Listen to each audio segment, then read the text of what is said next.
there, I'm Jim Zirin. Welcome back for more conversations. In 1789, the founders of our country, fearful of the dangers of populism, did all they could to filter the government they created from the people. The state legislatures elected the Senate. This didn't change until 1913. The president was not elected by a majority of the popular vote, but only by vote in the Electoral College, skewed to give equal power to the less populous states. And nearly everybody knows this hasn't changed. Women, who in 1790 constituted roughly 39% of the population of 4 million, were denied the right to vote. This did not change until 1920, with the ratification of the 19th Amendment almost 100 years ago.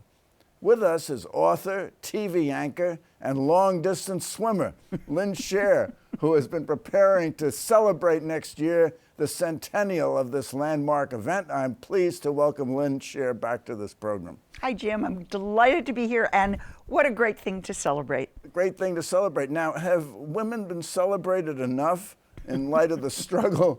No, of course not. Years? Never, and don't ever forget that. I mean, we don't have a woman on the currency as they do in England. No, we did have Susan B. Anthony on the dollar coin, and it was a great idea, but it was really dumbly put out because what they should have done is pulled the paper dollar off the market so people would use the silver coin. Of course, nobody used the coin because it was too heavy, because you could use the paper. So they tried. And then Sacagawea, they tried with her. We'll get there. We'll get there. Well, didn't they ask George W. Bush, who he thought of the female persuasion ought to be on the currency, and he said Margaret Thatcher? And your next question. Now, in Central Park, there's some 23 statues of historical figures, all male. And why not a woman? And there are also statues of fictional figures. Oh, well, Alice in Wonderland, that kind of. Well, for all these years, we've never had a statue in Central Park of a real human woman. Finally, we are about to get one of 3 human women, so hurrah. Well, tell us about that. Who's going to be depicted in this statue, Susan and where's B. Anthony, it going to be? It's going to be right in the middle where all the great statues are, and it's a statue of Susan B. Anthony and Elizabeth Cady Stanton and Sojourner Truth, 3 very prominent women in American history, all of whom helped get us the right to vote.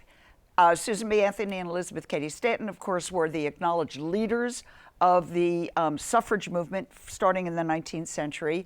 Sojourner Truth, a freed slave, was a tireless worker for many, many causes, including suffrage. And these 3 women knew each other, liked each other, worked together. So it's wonderfully appropriate that finally the little girls and little boys of New York and everyone who comes to visit can see real women in Central Park. So why not Harriet Tubman? She was a very important figure. Why not? In the But suffragist movement. she'll get a statue. I'm sure I believe there are other statues of Tubman, and there are plaques to her. The why not question is, it's kind of a slippery slope because, well, why not this one? Why not that one? This started out as a tribute to the 2 women who had led the suffrage movement, Stanton and Anthony, and then the decision was made to make it a little more inclusive, and Sojourner Truth was added, and it's a wonderful idea. It's just wonderful. Well, we were the 17th country in the world to give women the right to vote. Why was it so long in coming? I mean, first place, the movement started long before 1920, didn't it? Yeah. Traditionally, we've talked about the beginning of the women's suffrage movement as being 1848, when a group of individuals led by Lucretia Mott, a Quaker from Philadelphia, and Elizabeth Cady Stanton, a housewife from upstate New York, were outraged by their treatment at the hands of some men in an anti-slavery meeting. They were big abolitionists. And they decided women should have equal rights, and they called for a meeting to talk about what was going wrong and why women should have more rights. And it was the first public demand for the vote for women. That was 1848. If you expand the history, in 1837, there was an anti-slavery meeting in New York City that was interracial. Both black and white women were there. And that was really probably the very beginning of the getting together of the two groups, saying, we want to talk about our rights. They did not ask for the right to vote. So 1848 is the beginning of the campaign for the right to vote. 1837, and you can look at that as kind of the beginning of women publicly getting together and saying, we want to be treated like whole people. So there was a symbiosis between the women's suffragist movement and the black anti-slavery movement. 100%. The women's suffrage movement grew out of the abolitionist movement exactly the same way that the second wave, the modern women's movement in the 70s, grew out of the civil rights movement. It was a case of women working for other people's freedom, sometimes their own, if they happened to be black women doing the work, and then saying, wait a minute, we want this too. Now, in terms of the 19th century, the women had already been working for their own rights, but the abolitionist movement really is what catalyzed a lot of women to say, this pertains to us too. Well, a key figure in the abolitionist movement was Frederick Douglass, Right. who was a black former freed slave, was he not? And he was a great supporter of the suffragist movement until... Well, he was.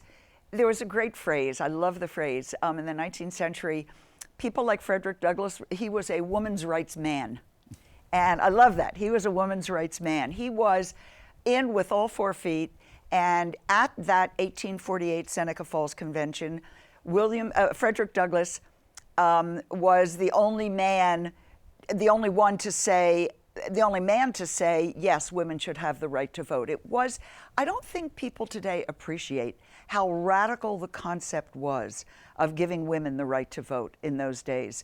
There had been some early voting among women. New Jersey early on gave women the right to vote. Couple other places, but it all got rescinded. But why was that so? Because in the colonies, many of them, women had the right to vote. Among the Indian tribes, the Native American tribes, women had the right to vote. So why not in the United States? I got to throw it back to you. Why were men as a whole, not all men, why would any man be opposed to giving a woman the right to vote? You tell me. Well, because a plurality of them voted for Donald Trump. There you go. Well, there's that too. In those days, it was all the same arguments that we hear today. It was basically, of course, I believe, men being afraid of the power of women. But the arguments went, women are too emotional. Remember Brett Kavanaugh crying at his hearings? Never mind. Women are too emotional. Women belong in the home. Why could women not be brain surgeons? Because their hands weren't delicate enough. They could do embroidery, but they couldn't do brain surgery. Really dumb arguments is what I'm trying to say. And men were simply opposed to the whole concept. And women really, the fight for women's rights, the fight to get the right to vote took more than 70 years if you start with 1848 to 1920. That's 7 decades of women fighting to get the right to vote. It was an extraordinary period that just went on and on and on. And they finally got it. Wasn't there a certain tension based on race between the abolitionist movement and the women's movement at that time? Well, the big fight came during Reconstruction. Now, just a second of background. So here you have all these women who worked with men, were abolitionists. Many of the abolitionists at first wouldn't let the women have equal rights in the abolition society, the anti-slavery societies. Finally, that got worked out. The women were abolitionists, and then they started asking for the right to vote, demanding the right to vote. And of course, the only way to get to the right to vote was to ask men, so the whole thing was so complicated. But during the Civil War, their abolitionist partners, the men, said to the women, look, we think your fight for suffrage is a just one, and we want you to get the right to vote. But we've got a civil war. We've got 4 million slaves that we need to get freed. Put your work aside, work with us, let's get the slaves freed and get them their rights first. And the women said, fine. And they put suffrage aside and they worked for emancipation and for getting the rights of the freed slaves. in fact, it was Susan B. Anthony, Elizabeth Cady Stanton, and all the others who sent in a petition to Congress that was the biggest one ever sent with signatures that helped lead to the Emancipation Proclamation. So we get the 13th Amendment, the slaves are freed. Then comes the 14th Amendment, making everybody a citizen if you're born here, birthright citizenship, and the 15th Amendment. 14th and 15th are where the tensions began, because what happened was the men in Congress, and of course it was all male, and it was the Republicans were the liberals in those days. Remember, it was all flipped. They did not want to give the right to vote to women. They only wanted to give the right to vote to black men. And the 14th and 15th Amendments, the 15th Amendment in particular, gave the right to vote to black men, not to black women, not to any women. And the women said, wait a minute, we put our work aside to work with you, and you're now throwing us under the bus. What about us? And the men said, one thing at a time. We go first, said Frederick Douglass. Frederick Douglass, who was a great champion of women's rights, for that one period, there was a big falling out. He said, no, black men go first, not black women, not white women. And it was a very anxious and terrible time. The women's movement split. One group said, we support the rights of black men over women. One group said, we don't. And they split. Ultimately, you've called that the Great Betrayal. I call it the Great Betrayal. I think that what happened was that, I know what happened was that in part, the idea of voting was so radical that they feared that the black men, nobody would get the right to vote if they tried to put women and blacks together. And the feeling was one thing at a time. But while they were doing that, the Republicans in Congress also said, wait a minute, if we give black men the right to vote, we get a lot more Republican votes, because they would be guaranteed to vote Republican, which was the Progressive Party at the time. If we Wasn't there also a feeling among the suffragists that it was necessary to give white women the right to vote in order to counter the increase in black voters? Oh, hold that thought for 1 second, because that's hold that thought for 1 second, because that's later. Because the thinking among the Republicans in Congress was, give black men the right to vote in this, because then we'll get more votes. Don't give all women the right to vote, because there are white women who will vote Democratic, and we don't want them. We only want the Republican votes. Again, that was the liberal Progressive Party. So they just forgot about women. Much later on, first of all, everybody got back together after the fight. Frederick Douglass, Susan B., Elizabeth were good friends forever. They made up their differences, and he worked again for women's rights. Well, Susan B. Refused to attend his wedding to a white woman, didn't she?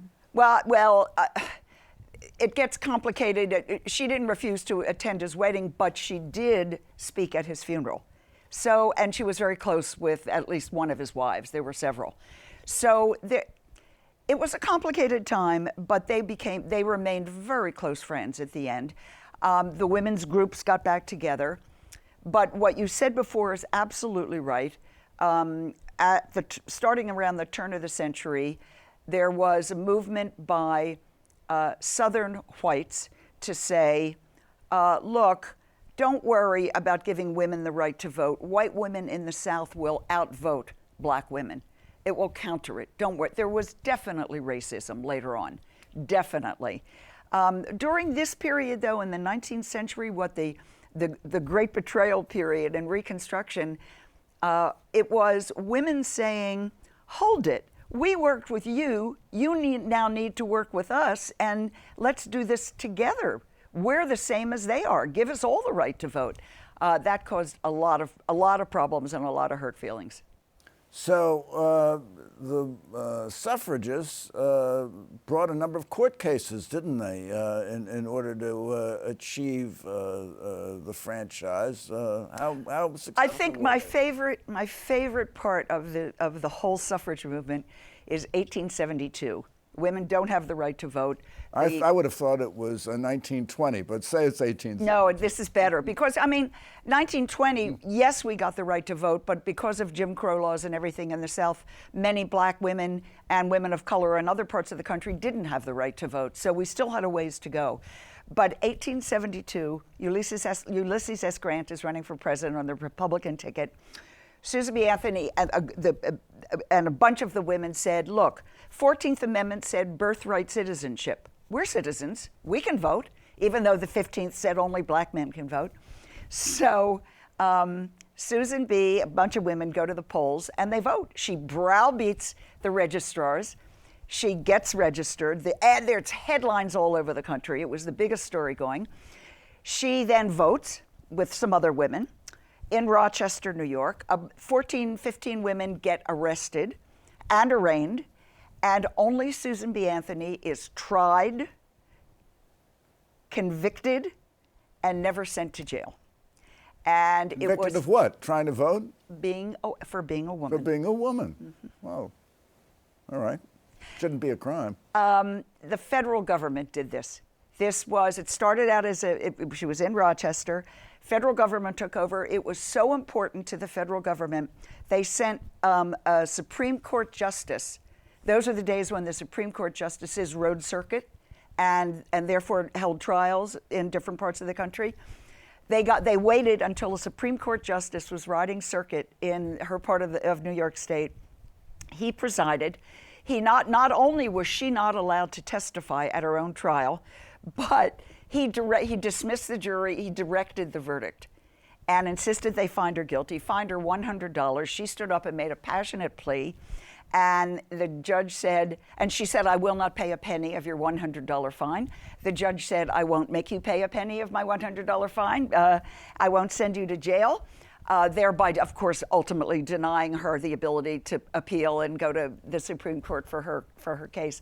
She's a convicted felon. It's still on the books. She tested the law. Well, it didn't work. convicted felons aren't supposed to vote except in certain states. So even if she were alive today, she couldn't vote, right? In many states. Yes. That's so. But that was not the only court case. The suffragists brought a number of cases. And they lost every single one of them. Every single one. Then was there the thinking that there had to be a constitutional amendment if they were going to get the right to vote? Once again, towards the in the 20th century, the movement split once again. There were a bunch of younger. It was so generational. You wait long enough, there'll be younger suffragists. There you go. So younger women led by a woman named Alice Paul, who had spent time in Britain where they were very militant, the women there, to get the right to vote, which they got before we did, some of them. Alice Paul comes back and says, we have to be more militant. So she gets a group, and by the way, these militant young women in the 19-teens are the only ones you can properly call suffragettes. Everyone else is a suffragist. The women who came from England, because the English women were called suffragettes, which was a diminutive term, but they liked it. They sort of owned it. This little tiny group might have been suffragettes. Properly, the women in this country who fought for suffrage wanted to be called suffragists. So she comes back. They're the militant ones. Gender neutral. All gender neutral, because there were plenty of men who supported our cause. Carrie Chapman Catt was the leader of the more established wing of the party, and it's my belief, and I think it's proven true, that without both working together, both happening at once, we never would have gotten the right to vote, even at that point. The militants were militant. They marched in Washington, they picketed the White House. They were called silent sentinels. They stood there with huge, big signs that said, Mr. President Wilson, how long do we have to wait? Some of them were arrested, sent to prison, brutally force-fed, horrible things. At the same time, Carrie Chapman Catt and her group are going state by state by state, working for a federal amendment to the Constitution. Finally, in 1919, the tide has turned. The war is over. World War I. World War I was an important factor, wasn't it? It was, because there was women were certainly devoting themselves to the war effort. Exactly. Not necessarily in combat roles, but were a very important factor. And there was very much an opening of the mind, right, as wars tend to do, because it's a great equalizer. So in 1919, the House passes it, the Senate passes it, and then it goes out to the states, an amendment, the 19th Amendment. Incidentally, when it was originally first proposed in Congress in 78, but I'm not 100% sure, it was the 16th Amendment.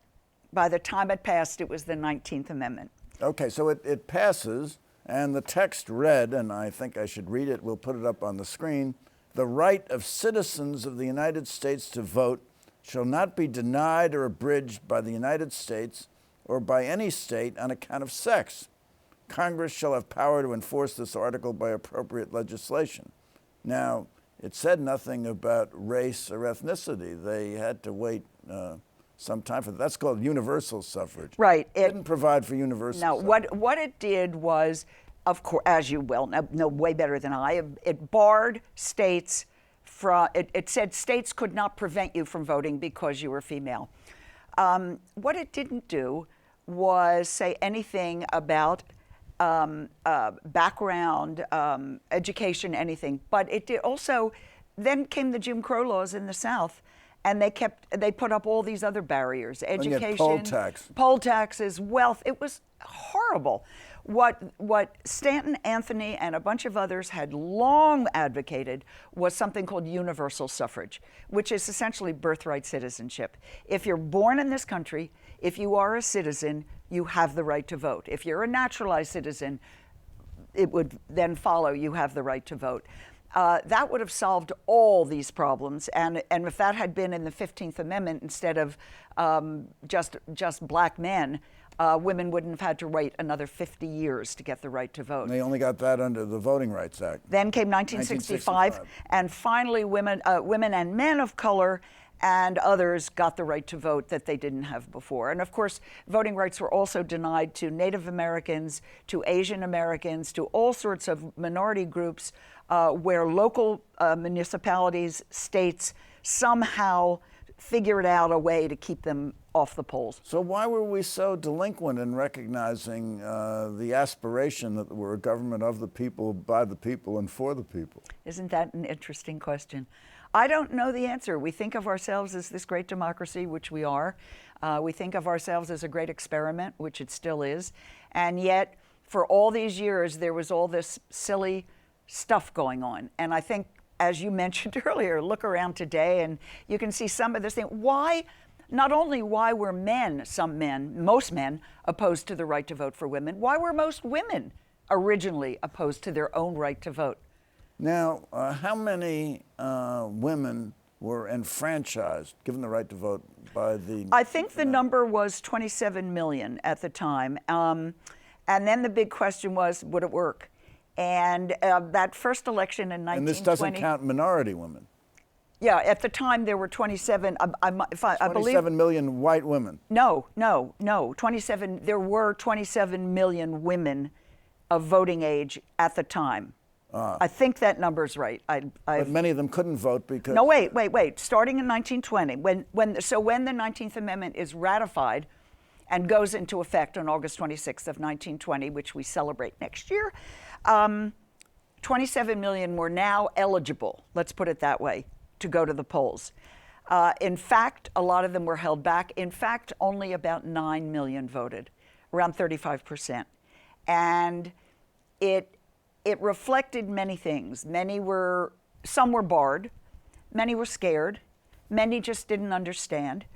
And one of the things that I quite love about the continuity of it all is that the National American Women's Suffrage Association, which is the big group, the giant group that fought forever, as on August 26, 1919, it immediately became the League of Women Voters. So the same women and men who had fought for the right to vote now became the ones to teach us how to use that right to vote. So I have a question for you, Lynn Sherr. Women have the right to vote.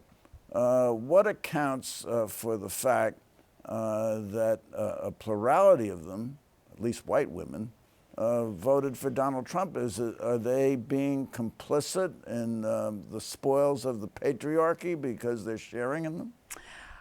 I can't answer that question with any real specificity. I can tell you that for many centuries, many women have preferred being on the pedestal than being down in the trenches with everybody else. Many women have enjoyed their privilege. Many women have misunderstood what they think their roles are, or chosen a role that doesn't reflect what the majority feel. I don't know the answer. We don't know the answer. So Lynn Sherr, thank you so much for coming by. This has been just wonderful. Thank you, Jim. And congratulations on 2020. And I think it's a cause for all of us to celebrate. And thank you for coming by. Tune in next week for more conversations. I'm Jim Zirin. Take care and all the best.